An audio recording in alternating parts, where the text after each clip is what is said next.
I'm Meryl and I grew up in what you'd call an ordinary family. Mom and Dad were hardworking folks, trying their best to raise 2 girls. That's right, I had a younger sister, Sarah. She came into this world 5 years after me, and boy, did she shake things up. From the get-go, I was the good kid. Studied hard, got along with everyone, never caused trouble. Sarah? She was a whole different story. I remember this one time when I was 10 and Sarah was 5. We were at the grocery store with Mom and Sarah wanted some candy. "No, Sarah," Mom said firmly. "We've got plenty of snacks at home." Sarah's face turned red, "But I want it now," she screamed, throwing herself on the floor. People started staring. Mom looked embarrassed, trying to calm Sarah down. But Sarah wouldn't budge. She kicked and screamed louder, "I hate you. You never let me have anything." That was just one of many incidents. As we grew older, things didn't get better. Sarah's behavior became more erratic. She'd have these intense mood swings, going from laughing to screaming in seconds. One day, Mom and Dad took Sarah to a psychologist. When they came back, I could tell something was up. They sat me down in the living room, looking all serious. "Meryl," Dad started, "we need to talk to you about Sarah." Mom chimed in, "The doctor says Sarah has something called a DHD. It means her brain works a bit differently." I nodded, not really understanding. "Is that why she acts out all the time?" "Yes, sweetie," Mom said, "and we need your help. We have to be extra patient with Sarah now." Little did I know that conversation would set the tone for the next decade of my life. Everything became about Sarah, her needs, her moods, her outbursts. And me? I was expected to be the understanding older sister, always patient, always forgiving. But let me tell you, it wasn't easy. As Sarah's behavior got worse, my parents' attention shifted more and more towards her. They were so afraid of upsetting her that they started giving in to her every whim. Meanwhile, I was left to fend for myself. Don't get me wrong, I wasn't neglected. But compared to the constant attention Sarah got, it felt like I was invisible sometimes. As the years went by, Sarah's behavior became a roller coaster ride. One week, she'd be almost normal, helping with chores, doing her homework, even being nice to me. But it never lasted. I remember one afternoon when I was 16. I came home from school to find Sarah sitting at the kitchen table, actually doing her math homework. "Hey Sarah," I said, surprised. "How's it going?" She looked up and smiled. "Pretty good. I think I'm finally getting this algebra stuff." For a moment, I felt a glimmer of hope. Maybe things were finally turning around. But a week later, that hope was shattered. I was in my room studying when I heard a crash downstairs. Sarah was screaming at Mom. "I don't care about stupid school. You can't make me go." Then came the sound of breaking glass. I sighed and put my headphones on. Just another day in our house. When I turned 17, things got even worse. I was trying to prepare for college applications, but Sarah seemed determined to make it impossible. One evening I was at my desk, deep in a practice SAT test. Suddenly, ear-splitting music blasted through the walls. I stormed into Sarah's room. "Can you turn that down? I'm trying to study." "Boo-hoo," she mocked. "Poor Meryl needs to study." "Well, I need to listen to music. Deal with it." I went to our parents, hoping they'd intervene. But their response left me speechless. "Honey," Mom said, "you know your sister has trouble controlling herself. Try to be understanding." Dad nodded. "Maybe you could study at the library? We don't want to upset Sarah." I couldn't believe it. "But what about me? Don't my needs matter?" Mom patted my hand. "Of course they do, sweetie. But Sarah's condition makes things difficult for her. We all need to make allowances." I went back to my room, fuming. It was always about Sarah, always. A few weeks later, Sarah dropped a bombshell at dinner. "I want to go live with Grandma," she announced. Mom and Dad exchanged worried looks. "Are you sure?" honey, Mom asked. "That's a big change." Sarah nodded. "Grandma said I could come anytime. She'll let me do whatever I want." I held my breath, hardly daring to hope. To my surprise, my parents agreed. Maybe a change of scenery would be good for everyone, Dad said. As Sarah packed her bags, she cornered me in the hallway. "Don't think you're getting rid of me," she hissed. "Grandma's loaded, you know. She'll spoil me rotten and leave me everything in her will. You'll be working your ass off in college while I'm set for life." I just rolled my eyes. "Whatever, Sarah. Just go." For the next 6 months, our house was peaceful. I could finally focus on my studies without constant interruptions. I aced my SATs and got accepted into a public college in another city. I'd been in college for a few months when I got the call. It was Mom, and she sounded exhausted. "It's Sarah, she's back home. Your grandmother, she couldn't handle Sarah anymore. Said she was too disobedient, always causing trouble. She even blamed us for bad parenting. Now she won't talk to any of us." I closed my eyes, feeling a mix of frustration and pity. "I'm sorry, Mom, that must be tough." "It is," she admitted. "We're trying everything. Taking her to a new psychologist, giving her whatever she wants. We're hoping it'll help." Then came the kicker. "Meryl, sweetie, about your college expenses, we can't help you anymore. All our money is going towards Sarah's treatment and, well, her demands.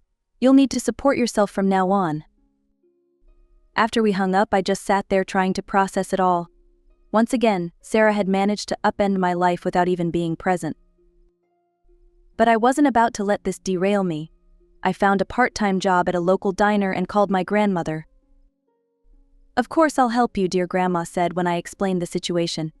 "It's the least I can do after everything you've been through." True to her word, Grandma started sending me money for rent and even visited me a few times. During one of her visits, we had a heart-to-heart. "You know, Meryl," she said, sipping her tea, "I feel guilty about Sarah. I thought I could handle her, but still I'm glad I can help you. You deserve it, sweetheart." Those years in college were tough, but also liberating. For the first time, I was free from Sarah's shadow. I made friends, studied hard, and even started dating a bit. After graduation, I landed a job in the same city and decided to stay. It felt good to have my own life, away from the chaos at home. I did visit my parents occasionally, but Sarah was never around. One time I asked Mom about her. "Oh, she's out with friends," Mom said, wringing her hands. "She's been gone for days now. We can barely keep track of her anymore." Dad chimed in, always with different boys too. "There's Jake, or was it John? And then there's that Mike fellow." I raised an eyebrow. "And you're okay with this?" Mom shrugged helplessly. "What can we do? It's just how she is. The psychologist says it's part of her condition." I bit my tongue to keep from saying what I really thought. It was always excuses with them when it came to Sarah. During another visit, I found Mom crying in the kitchen. "What's wrong?" I asked, alarmed. She wiped her eyes. "It's Sarah.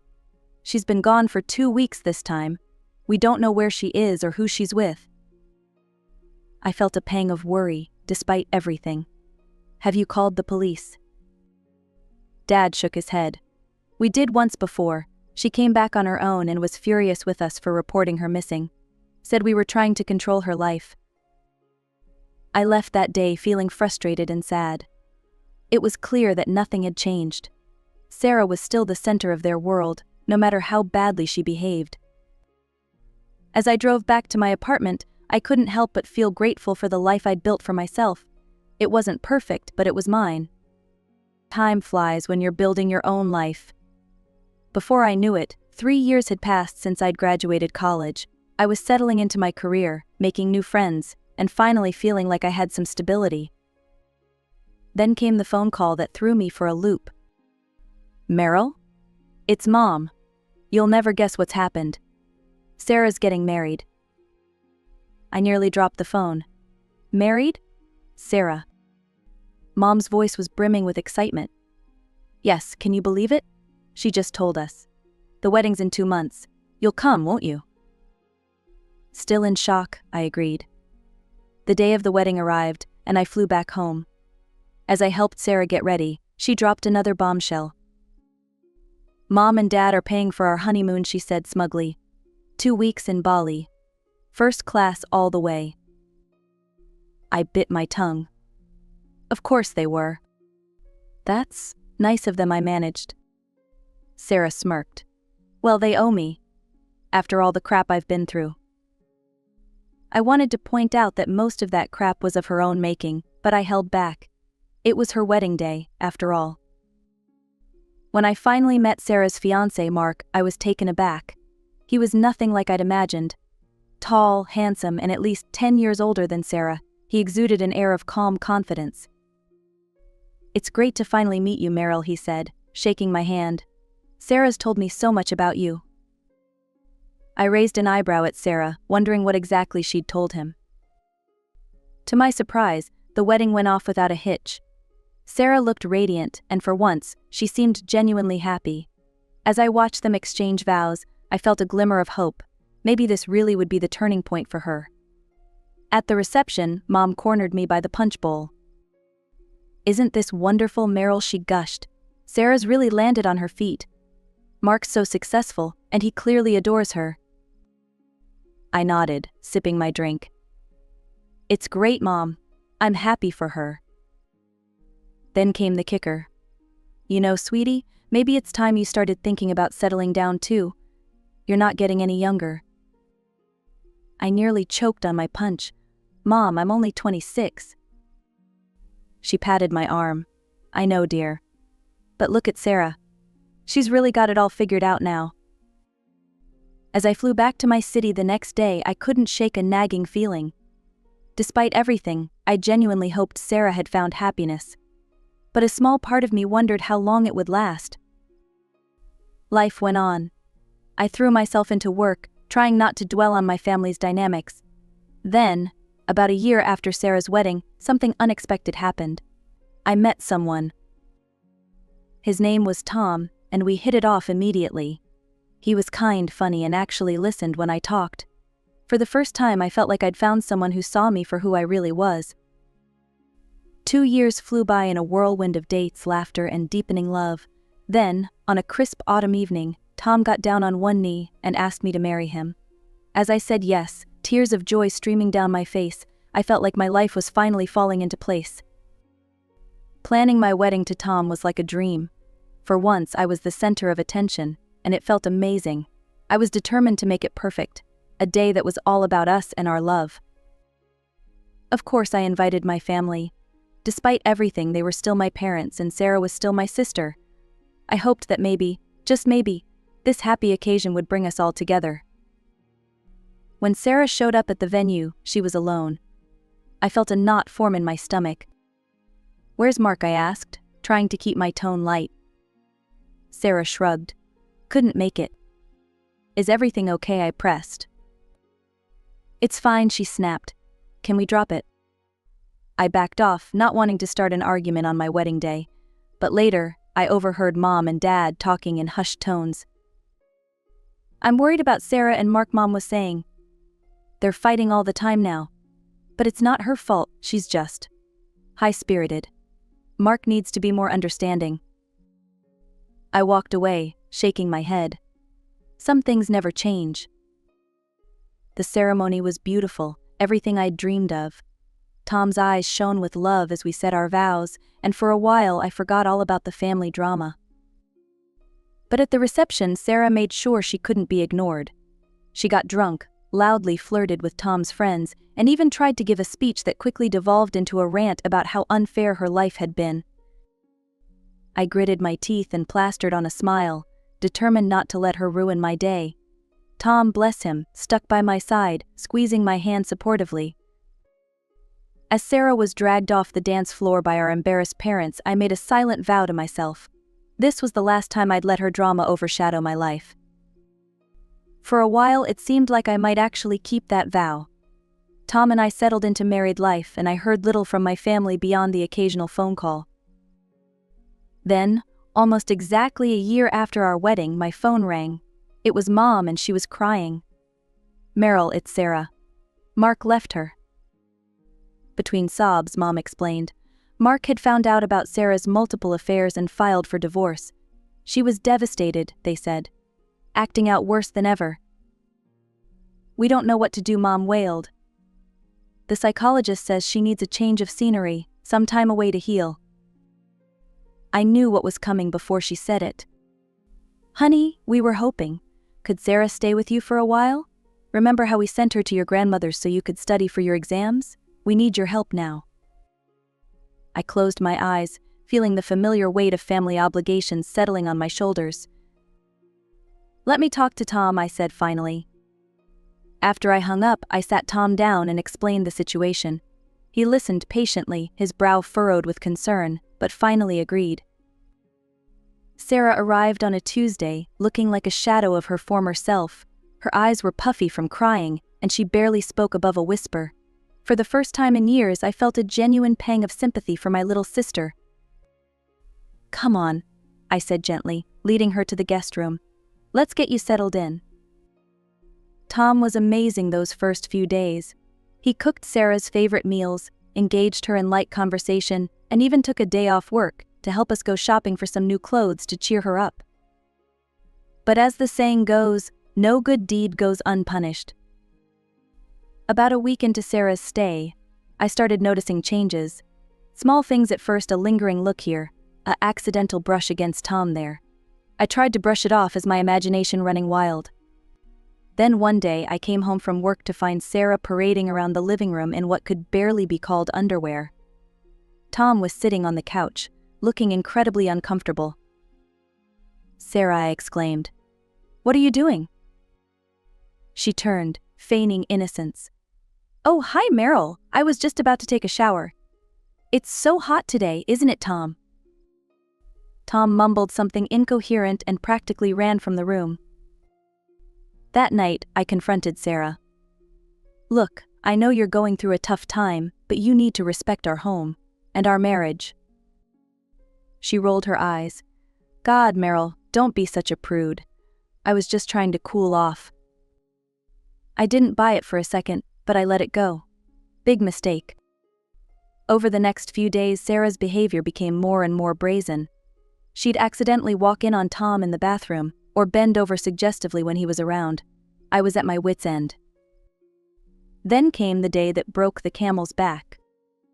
I came home early from work, a migraine pounding behind my eyes. As I approached our apartment, I heard Sarah's voice, loud and clear. Come on, Tom, Meryl never has to know. Don't you want to have some real fun for once? I burst through the door to find Sarah pressed up against my husband, her hands on his chest. Tom looked horrified. Meryl, he exclaimed, pushing Sarah away. This isn't what it looks like. Sarah spun around, a look of faux shock on her face. Oh my God, Meryl, I'm so embarrassed. I just tripped and Tom caught me. I saw red. Get out, I said, my voice dangerously low. Pack your things and get the hell out of my house, now. Sarah's face contorted with rage. Fine, I never wanted to stay in this dump anyway. You're pathetic, Meryl. Always so boring, so frigid. She turned to Tom, who was standing there in shock. You could do so much better than her, you know. A hot piece like me instead of Ice Queen Meryl. I grabbed her arm and dragged her to the guest room. You have 5 minutes to pack, or I'm throwing your stuff out the window. As Sarah scrambled to gather her things, hurling insults the whole time, I turned to Tom. He looked devastated. Meryl, I swear nothing happened. She's been trying for days, but I would never. I cut him off with a hug. I know. I trust you. I'm so sorry I put you through this. We held each other as we listened to Sarah's continued tirade. Finally, she emerged from the room, suitcase in hand. You'll regret this, she spat. Both of you. As the door slammed behind her, I felt a weight lift off my shoulders. As we stood there in our now quiet apartment, I realized something.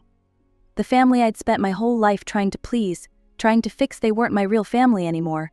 Tom was. And it was time I started putting our life, our marriage, first. I hadn't even finished my first cup of coffee the next morning when my phone rang. It was Mom. I braced myself and answered. How could you, Meryl? Mom's voice was shrill with anger. Kicking your own sister out onto the street. I thought we raised you better than that. I took a deep breath. Mom, it's not what you think. But she cut me off. Sarah told us everything. How you got jealous because she and Tom were getting along. How you made up lies about her to justify throwing her out. I'm so disappointed in you. My jaw dropped. What? Mom, that's not true at all. Sarah tried to seduce Tom. She was walking around half naked, throwing herself at him. She even propositioned him. There was a pause. Then Dad's voice came on the line. Now, Meryl, don't you think you're exaggerating a bit? We know Sarah has her issues, but she's family, and family supports each other, no matter what. Something inside me snapped. Years of pent-up frustration and resentment came pouring out. Support? Where was your support when I was trying to study for college and Sarah was making my life hell? Where was your support when you cut me off financially because you were too busy catering to Sarah's every whim? I spent my entire life trying to understand and make allowances for Sarah. And I'm done. I'm done being the responsible one, the one who always has to sacrifice. You raised her to be this way, and now you can deal with the consequences. There was a stunned silence on the other end of the line. Then Dad spoke, his voice cold. If that's how you feel, maybe it's best we don't speak for a while. And don't be surprised if the rest of the family feels the same way once they hear about this. I laughed bitterly. Is that supposed to be a threat? Go ahead.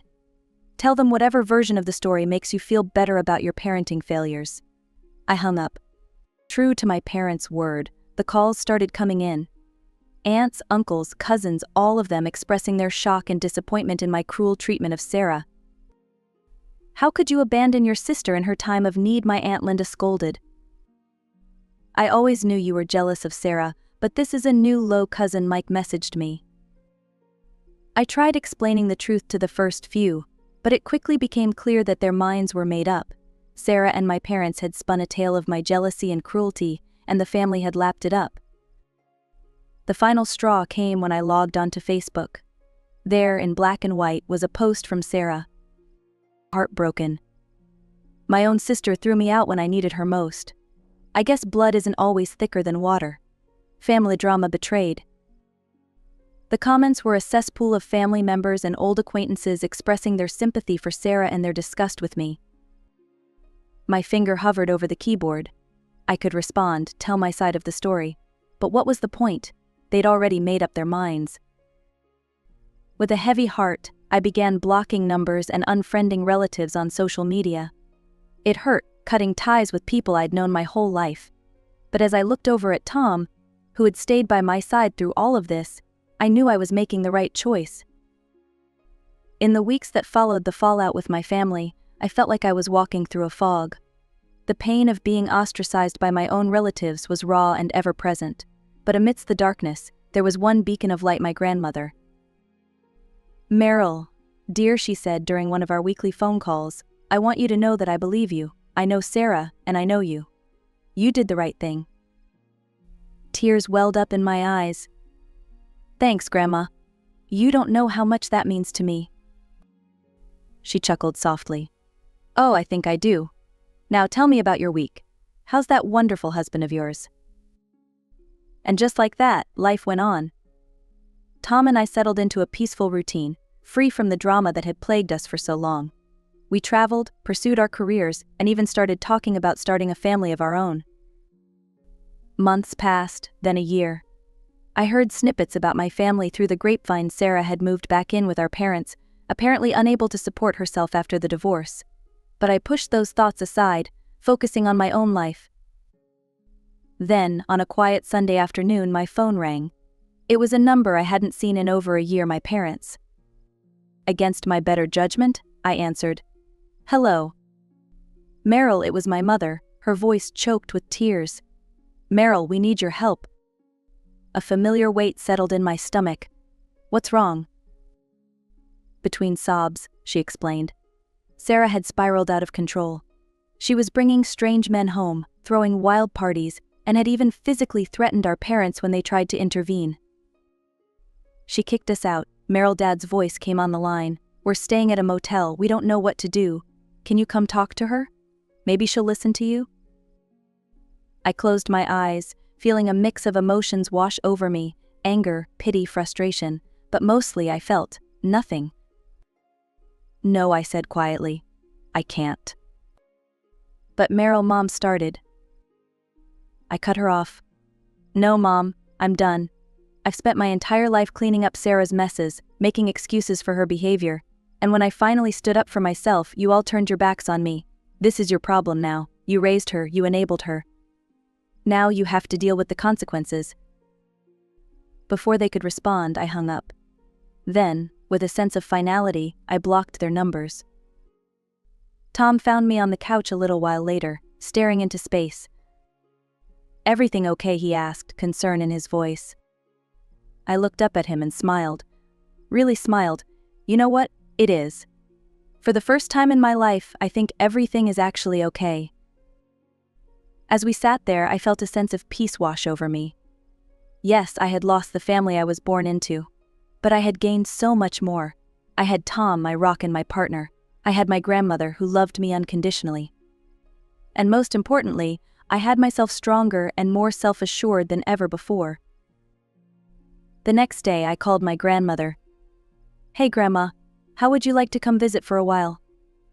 Tom and I were thinking of redecorating the guest room, and we could use your expert eye." Her joy was palpable through the phone. "Oh, Meryl, I'd love to. When should I come?" As I hung up, making plans for my grandmother's visit, I realized something. This was what family should be. People who support you, love you, and bring joy to your life.